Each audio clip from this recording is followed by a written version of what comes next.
ইসরায়েলের কাছে ৮০০ কোটি ডলারের অস্ত্র বিক্রি করবে যুক্তরাষ্ট্র। ইসরায়েলের কাছে ৮০০ কোটি ডলার মূল্যের অস্ত্র বিক্রির পরিকল্পনার কথা কংগ্রেসকে জানিয়েছে যুক্তরাষ্ট্রের পররাষ্ট্র দপ্তর। দেশটির একজন কর্মকর্তা ব্রিটিশ সংবাদ মাধ্যম বিবিসিকে এই তথ্য নিশ্চিত করেছেন।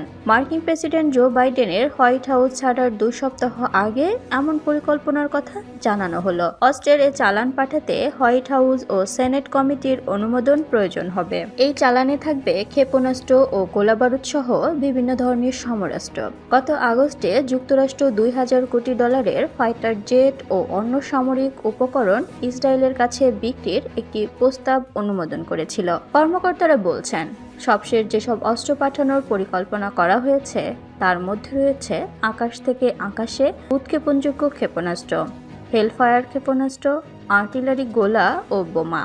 এসব বিক্রির সঙ্গে জড়িত একটি সূত্র বিবিসিকে শনিবার জানিয়েছে। প্রেসিডেন্ট জো বাইডেন বলেছেন, আন্তর্জাতিক আইন ও আন্তর্জাতিক মানবাধিকার আইনের সঙ্গে সঙ্গতি রেখে ইসরায়েলি নাগরিকদের আত্মরক্ষা এবং ইরান ও তার প্রক্সি বাহিনীগুলোর আগ্রাসন প্রতিরোধের অধিকার রয়েছে।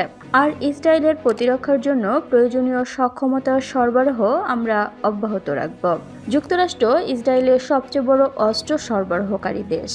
এছাড়া দেশটি ইসরায়েলকে সবচেয়ে আধুনিক প্রযুক্তির সামরিক উপকরণ বানাতে সহায়তা করছে।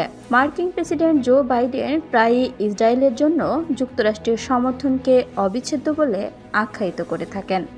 স্টকহোম ইন্টারন্যাশনাল পিস রিসার্চ ইনস্টিটিউটের SIPRI তথ্য অনুযায়ী ২০১৯ সাল থেকে ২০২৩ সাল সময়ের মধ্যে ইসরায়েলের যত অস্ত্র আমদানি করেছে তার ৬৯ ভাগই যুক্তরাষ্ট্র থেকে আমদানি করা। এর আগে চলতি বছরের মে মাসে যুক্তরাষ্ট্র ২,০০০ পাউন্ড ও ৫০০ পাউন্ড ওজনের বোমার একটি চলমান চালান স্থগিত করেছিল।